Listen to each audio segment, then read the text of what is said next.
Welcome to All Home Care Matters, the show where we discuss all things home care, with discussions on important age-related matters and topics. Brought to you by Enriched Life Home Care Services, the #1 rated home care provider in Michigan by Top Rated Local.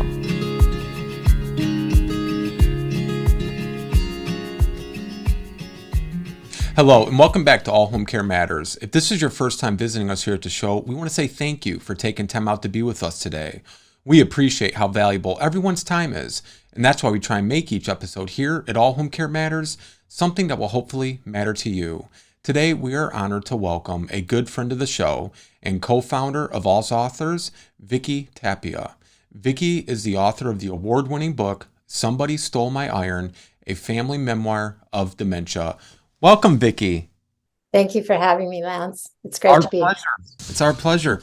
So, Vicki, let's start off with what prompted you to write this award-winning book? I think taking the journey that I took with my parents gave me insight. I learned a lot of lessons, and I learned stuff, that I thought might be helpful to other people.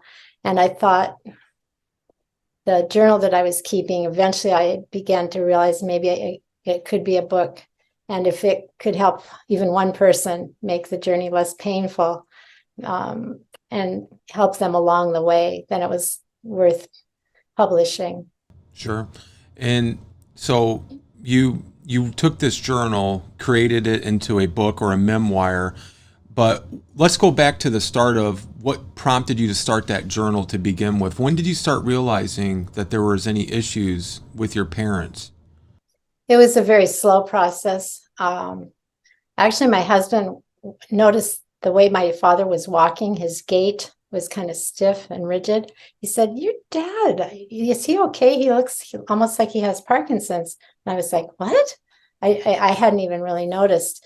Probably, we talked to my mom about it. Within a few months, he was evaluated, and sure enough, he had Parkinson's disease. As time went on, he developed Parkinson's-related dementia, and my mom was his sole caregiver. They still were living on their own, and I think she was getting 2 or 3 hours of sleep a night because he was waking frequently to get up and go to the bathroom, and he had prostate issues, and it was just a really hard time for her, I think, which I since then have read that the stress and the lack of sleep can actually contribute to memory loss. I think that sent her on a downward spiral. It's so, I think a lot of us do this. We normalize things that maybe we shouldn't normalize. She did things like bring me in her kitchen once when I was visiting and said to me, can you help me? And I said, sure. And she opened her drawer and she took out a utensil and she said, what would I use this for? Well, it was her egg beater. She had no clue what it was. And I thought, well, I blamed everything on stress and taking care of my dad. My kids and I they lived about 2 hours away from me. And one spring break, my kids were home from college and then we went down to visit for the day. And we were having lunch and my son got the milk carton out of the refrigerator. It was a plastic see-through kind. And there was like green all the way around the top of it. And I said, "Oh, Mom, that milk looks a little past its prime." And she looked at me indignantly and she said, "Well, it was just fine this morning." And so we kind of poured it down the drain, but that was concerning, they make themselves sick. I think we'd given her an old computer and she, for a time, used it to send us email, but it seemed like she couldn't quite remember what to do. And I would write little notes on little yellow sticky notes and put them around the edge of her computer screen. It was like a whole book up there. She couldn't follow it. And I still was fairly clueless. I think the tipping point for her was my dad's 90th birthday. All the family came home to celebrate.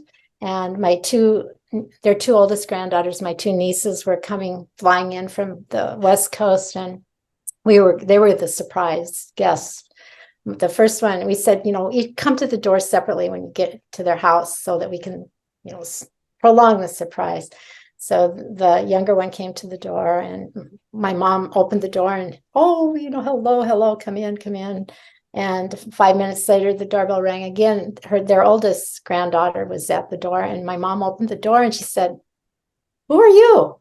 And we're like, whoa, we all kind of laughed it off, but that should have been another very obvious clue that something wasn't good. So eventually, probably within, that was in May, by August, we did convince her that she should maybe go in to see her doctor just to be evaluated. Right. And the doctor did say she had medium or a middle stage dementia, which completely threw me off. I was like, middle stage? How could it be middle stage?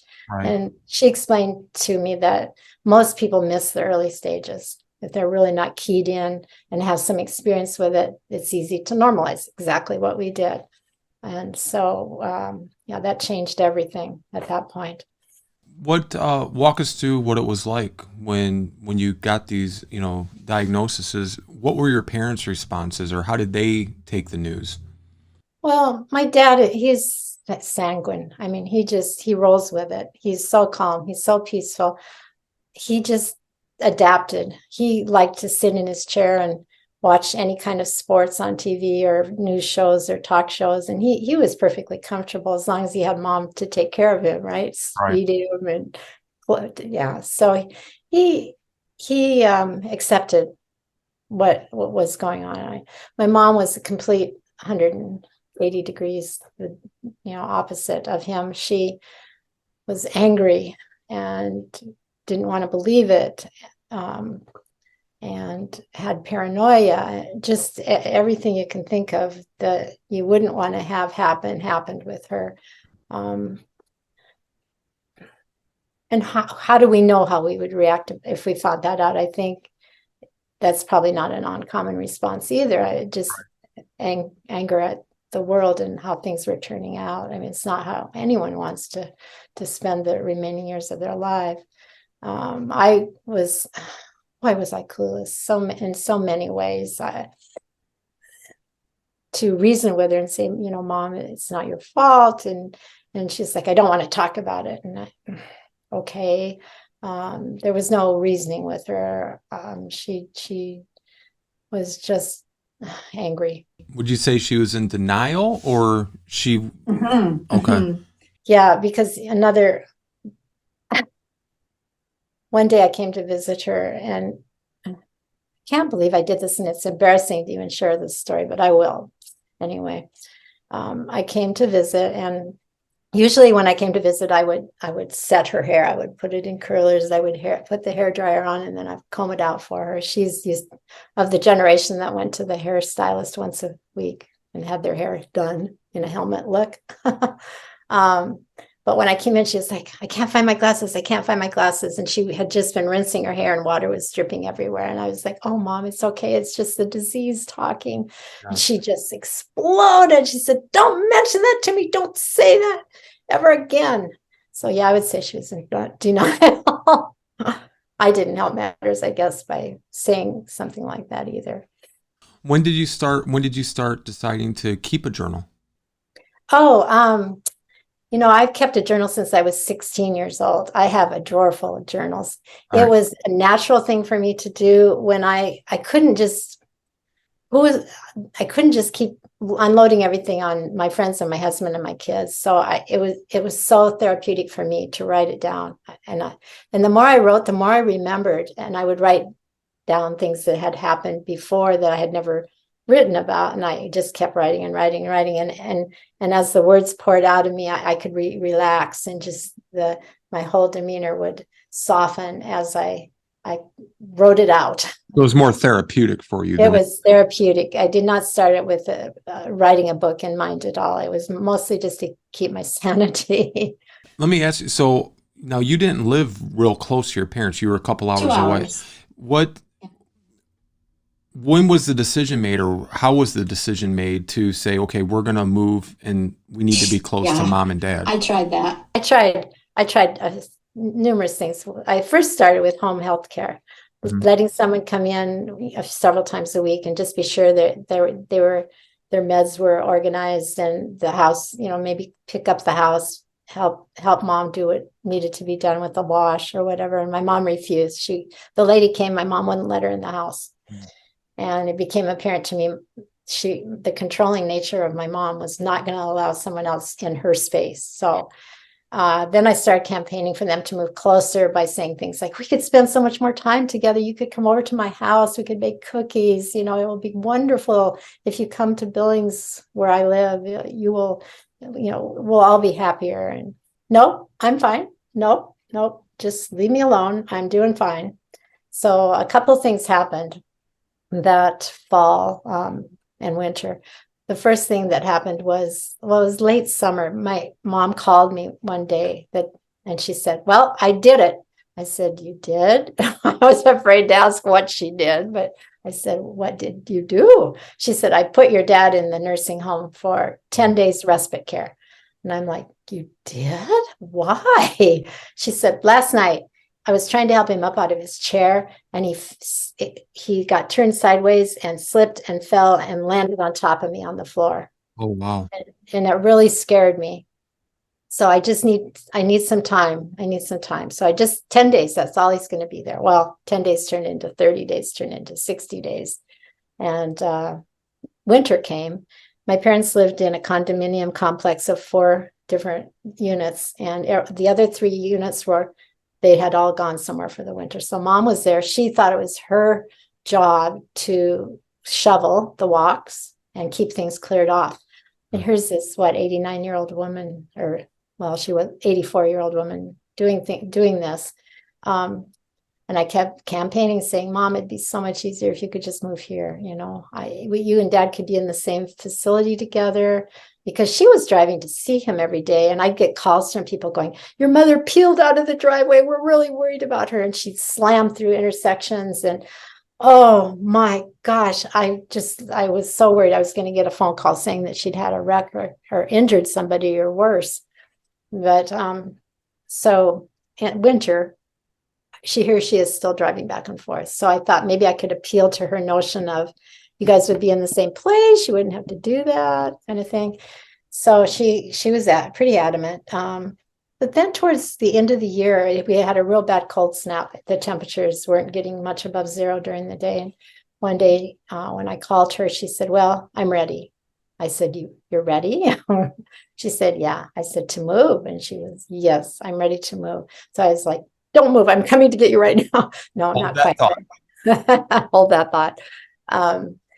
So I started I had been looking at facilities, but I continued my search to see if I could find the best facility for them. Well, let me jump in real quick, Vicki. Now, you have siblings, correct? Or a sibling? I have one sibling, yes, I do. How was the coordination? Because, I mean, you're talking about some big life-changing, situations. Right, I am. How was their involvement or support, or how was that? There was none of the above. This person, my sibling, said that he would rather remember them as they were, and I could do what I needed to do, which was really not what I wanted to hear. I wanted some moral support. I wanted somebody that was in it with me, that knew them as well. My husband stepped up. Yeah. Wow. So he supported me amazingly. After you, mom came to the conclusion, that she wanted to move and, needed to be with dad. Were they able to remain together, or was one so advanced and the other wasn't? Well, how did that work out? The facility I chose told me they'd get a 2-bedroom because he should be in his own room because he was waking so many times. They needed the assisted living part of it, someone coming in and helping him. So my mom wasn't getting so worn down. And so I thought, that's fine. We can live with that. But he hadn't been evaluated yet. Well, I went ahead and signed them up for the facility and the assisted living side. There was also memory care in this facility. So I knew eventually they could both be there together too. But then the evaluation came back saying he needed too much skilled nursing care and he couldn't go into assisted living. So I had to tell my mom, you're going to be in an apartment by yourself and he will be in the memory care unit, but you can visit him every day. that was just my mistake, really, in not getting the evaluation done before I selected and signed on the dotted line. So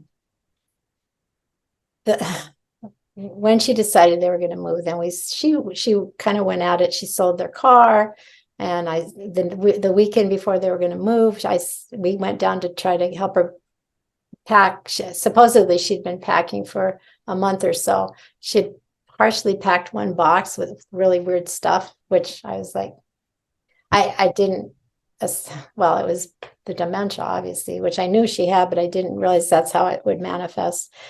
I was kind of annoyed. It was like, you didn't do anything to get ready. So we spent the weekend diligently working very hard to get everything fixed. And the next weekend we came back, and friends and family that lived there helped us load everything, and we brought them and deposited them. They were,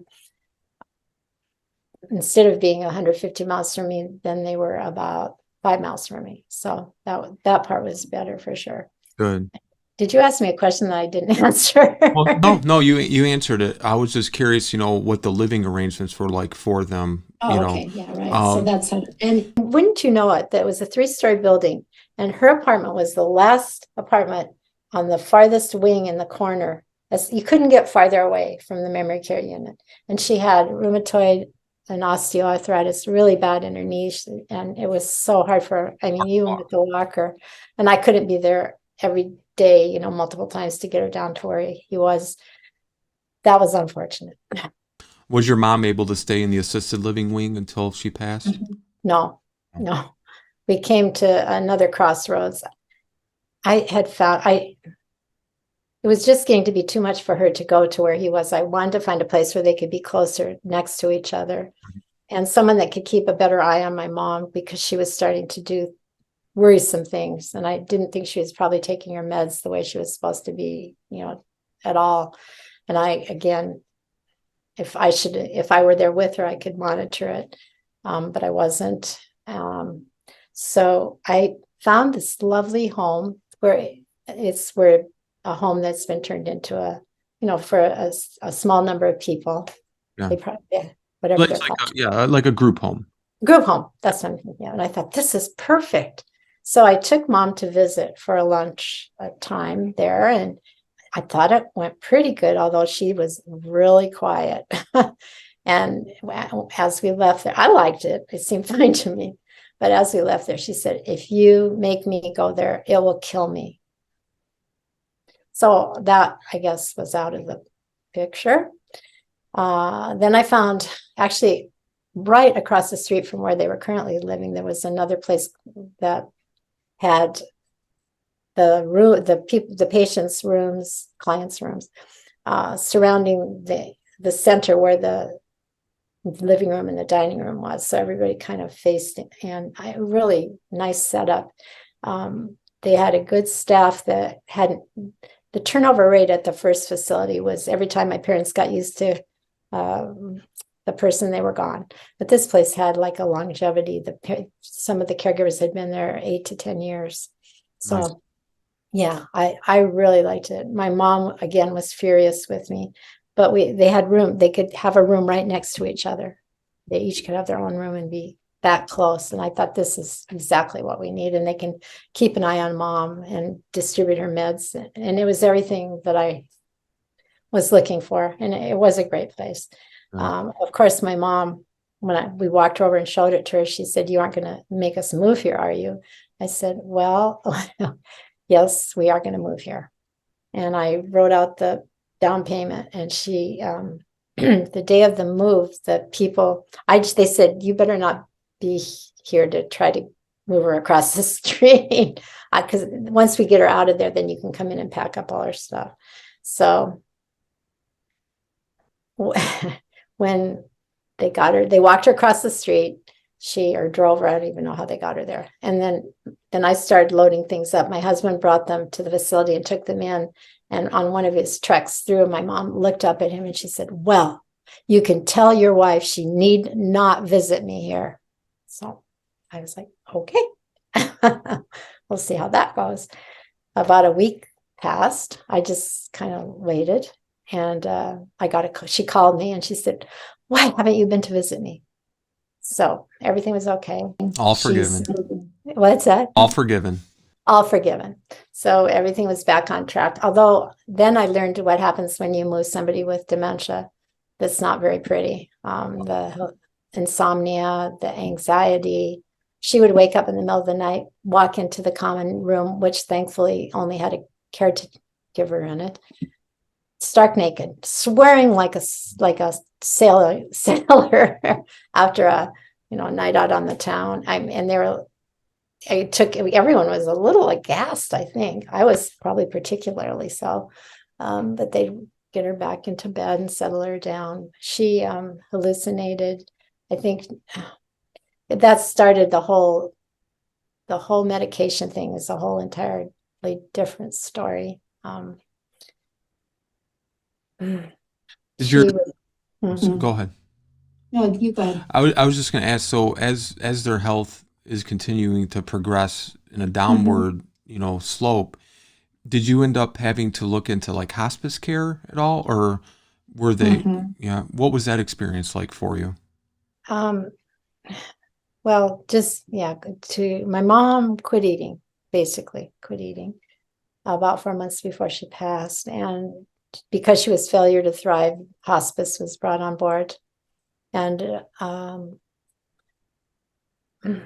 they would ask. This is a tricky subject, but they would say the staff would and try to entice her to eat. And she really didn't want to eat. And I know that loss of appetite also sometimes happens to dementia patients. She would turn her head away. She would spit it out. She would play with her food if they let her be at the table, to the point where they couldn't let her be there anymore because she was making such a mess. And she, because of all the meds she was on, she was just having a really hard time. I think the fact that they were trying to encourage her to drink and eat and take sustenance brought me to a place where I talked to the hospice nurse and I said, why are they forcing her to eat? It's not like she's going to get better. I mean, this is really painful for her. She's dying by inches. She's eating just enough to hang on, being mostly force fed. And the hospice nurse looked at me and she said, well, most people want to keep their loved one alive as long as they can at any cost. And I said, I don't feel that way. My mom said to me so many times, I'm ready to go. Let me go, let me go. And then to quit eating. It was a hard time. The staff then, if I was there, one day mom said, I'm starving. And it was like, they looked at me and like, can we give her something? I'm like, if she's hungry, feed her. That's not what I meant. So miscommunication there. So hospice was with us those last 4 months, and they were wonderful. The nurses would come and sit with her, and we had her mattress on the floor by then because she would keep falling out of bed. But I just thought they were very supportive, and I have nothing but good things to say about the quality of their care. My dad, on the other hand, was a year and a day after my mom passed. I was this is such a weird story. I was in the Medicaid office applying for Medicaid because my dad was coming down to his last $2,000. And I got a call when I was sitting there from the facility saying, your dad isn't doing very well. You better come on out. So I quickly finished up the appointment with a Medicaid person. And I got out there and they said, we think, maybe something going on with his heart or something. He looked very pale. And I sat with him for a few hours, and he seemed to be okay. I mean, he didn't look good, but he was breathing okay. And I said, I'm going to run home, grab something to eat, and I'll be back. And I had barely gotten home. They said he's taken a turn. So we hurried back out there, and I feel privileged. I was with both my parents when they passed, but he passed away. It must have been a heart event, perhaps, or I don't know what was going on. We won't ever know. But he went just like that. like one year, one day after mom. Mm, wow. What, through your whole experience, Vicki, what are some lessons that you would want others who might be watching or listening to this know that might save them some of the things that you encountered? Well, yes. I would cultivate a few things. I would cultivate kindness. I would cultivate patience. You can never have too much kindness or patience. I would cultivate respect to meet these people where they are and realize they're still people, they still have emotions. Right. And maybe the intuitive side of their emotions, but they do still have, they can feel, they feel love, holding their hands. The importance of touch. And I had a feeling music would be a good thing, but it just never worked out that I could get music into their life. And I regret that to this day, that there wasn't a way to do that. And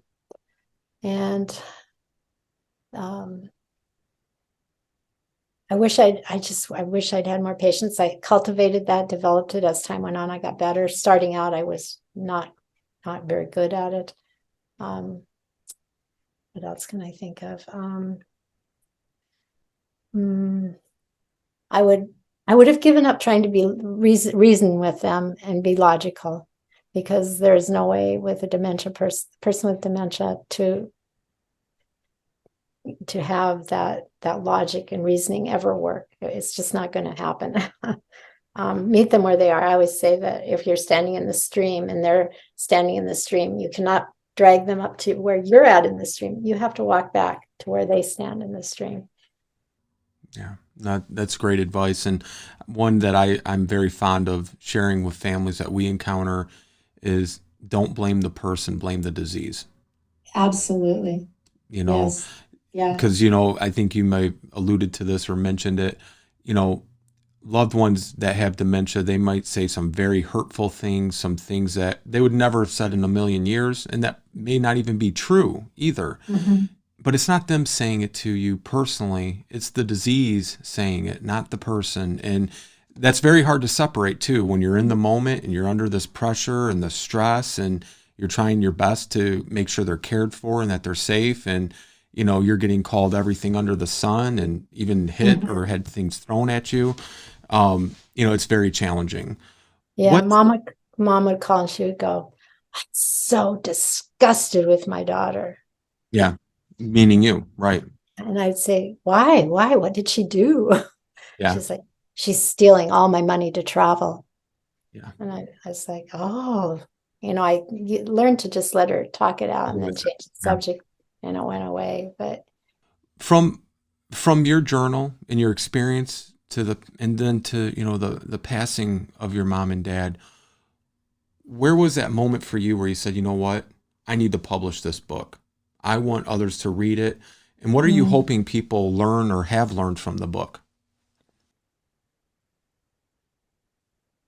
Well, what I decided as my parents had passed on was that I wanted a record of our journey for my family. So after I finished proofreading it, and I added some pictures, and I went to Kinko's, which no longer exists, if you remember Kinko's, and I had it printed and spiral bound, and I gave a copy to each of my children, and kept one, gave it to my two nieces. I gave one, and then I kind of didn't think about it for a while, and a couple of my friends who had family members, parents that were experiencing dementia, knew that I had kept a journal and I'd made this spiral bound book, and they were like, "Can we read it? Do you mind sharing the manuscript?" And so I thought, okay. So I did. And this happened several times. People are like, "Why don't you publish this? This could help people." I was leery of putting our family out there. It seemed like there we are, all standing there with our clothes off. I mean, you just, yeah, it's just dishonoring my parents. And one friend read it and said, "Don't publish this. It's such a dishonor to your parents," and I started thinking about my brother. I thought, yeah, I put it in a drawer for 3 years. Wow. And then it kept coming back at me. It wouldn't leave me alone. And eventually I pulled it back out. And I thought, well, one of my friends who read it said, tell me how this book could help me. So I went through and added all the lessons that I learned at the end of many of the chapters. And so that gave people actual advice, or what I learned, the mistakes I thought I made. And from there, I just decided, okay, maybe this will help somebody. Maybe there's something here that can help people avoid the pitfalls that I fell into, because I was totally honest with the things I was not proud of during this time. Yeah. What do you know, or has your brother read it? I don't know. I don't Okay. think so. I don't think so. Okay. Um, so you published the book, and then the next phase in your journey is you're helping to co-found AlzAuthors with Marianne and Jean, and I know there's a fourth one. Maybe there's a fifth We're one. the three co-founders. You're the three co-founders. Okay. Mhm.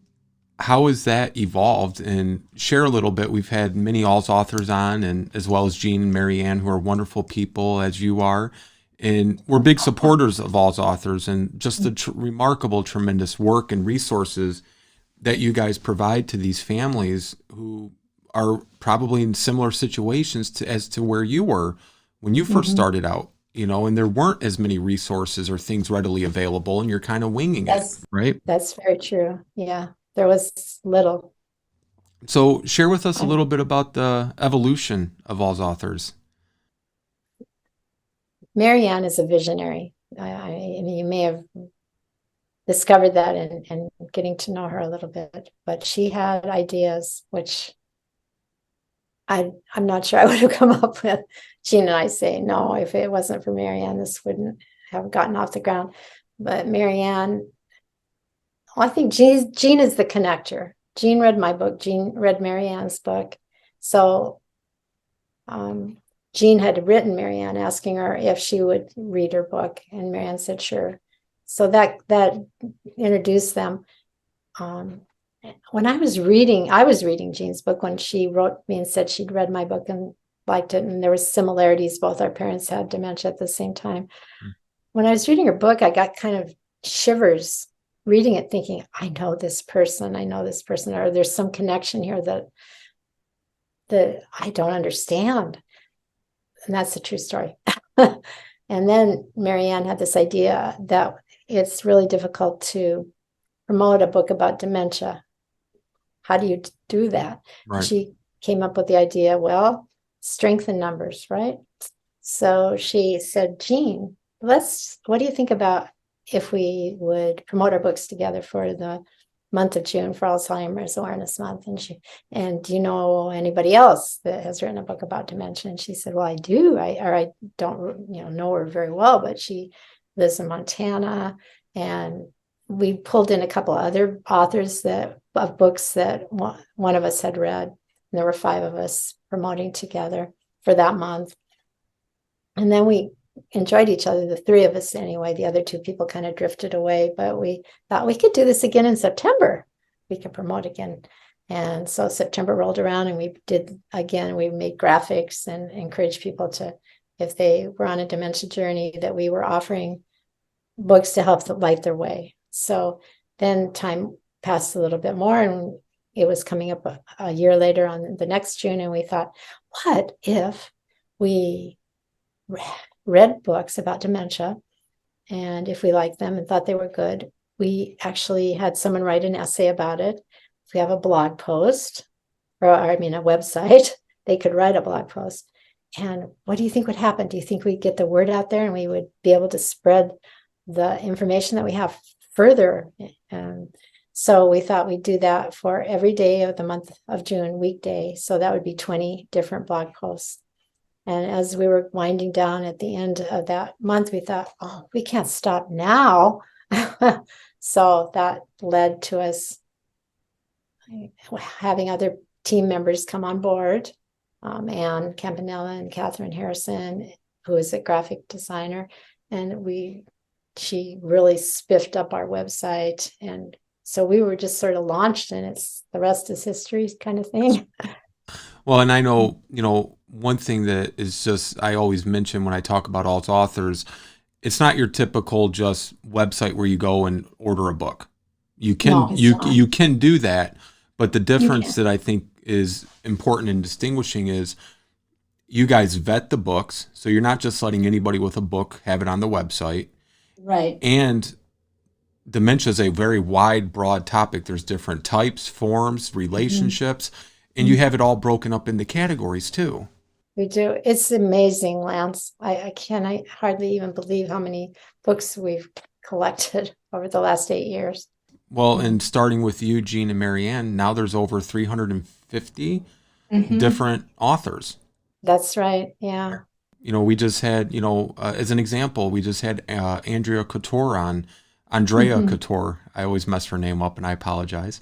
And, she wrote the memoir about her father, so there's a daughter, father, yours would be parents. I mean, there's early onset. It's just, for somebody listening or watching who thinks, well, my situation's so unique and different, there's a very high probability that AlzAuthors has a book specific to their situation.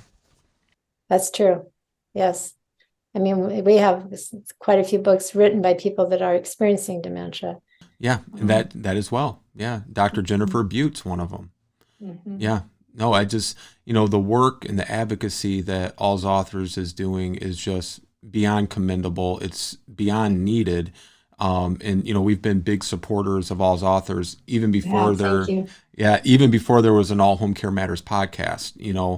I told Marianne we always admired and just really commended the work that you guys were doing back to the very beginning, early days, and it's just truly remarkable. And we just, anytime we can help to get the word out or promote the work that AlzAuthors is doing, we will be more than happy to do so. Thank you. Boy, do we appreciate you. Oh my goodness. Our pleasure. Yeah. And we're all volunteer. No one has a paid position here. And we've not recently, it's been 2 years. We've recently, 2 years ago, our 6th board member, who is Susan Landice, joined us too, and she makes all those absolutely gorgeous graphics that you see on all our different social media sites. We're so lucky to have her. And people have come and gone in our midst. Andrea is with us, and Christy Yates and Byrne. I'm amazed how the gifts that people bring to us of themselves. Yeah. Because I think anybody who has gone through caring for a loved one with dementia, I think they feel almost, I don't want to say a responsibility, but almost they feel the need to hopefully help the next family that might be going through it next, because so often families went through it alone and they didn't have an AlzAuthors or these stories and wonderful books out there to help them through it. They're just kind of left, searching, which is, there's lots of us. It's a very lonely spot to be in. It was a lonely spot. Yeah. It's it changed the trajectory of my life. If it hadn't been for this, I'm not sure I'd still be so involved with spreading the information about. I look at it as the last gift my parents left me. The ability to connect with other people that are sharing a similar experience, different but similar. Well, and I just want to comment on your shirt. You're wearing one of the new AlzAuthors shirts that are available in the merchandise shop on AlzAuthors. There's hoodies, cups, you name it. It's a great store with a lot of good merchandise that goes towards a really good cause. And we'll have that up on the screen here. And Vicki, I just want to thank you and everybody at AlzAuthors for everything that you guys are doing and for sharing the story, of your parents' journey with dementia. Well, again, we want to thank you for helping us spread the word, Lance, for sure. Our pleasure. Our pleasure. Thank you so much, Vicki. Thank you. Have a great day. You too. Bye-bye. Thank you for joining us today here at All Home Care Matters. All Home Care Matters is here to help families as they navigate these long-term care issues. We invite you to visit us at allhomecarematters.com, where there's a private, secure, fillable form where you can give us feedback, show ideas, or if you have questions. Every form is read and responded to. And remember, you can listen to the show on any of your favorite podcast streaming platforms or watch the show on our official YouTube channel. Just make sure to hit that subscribe button so that you never miss an episode. We'd also like to say thank you again to Vicki Tapia for joining us today as our guest. Thank you so much, and we look forward to seeing you next time here at All Home Care Matters. Thank you for joining us today. We look forward to you joining us again on another episode of All Home Care Matters. To learn more about the show and to connect with us, visit us at allhomecarematters.com.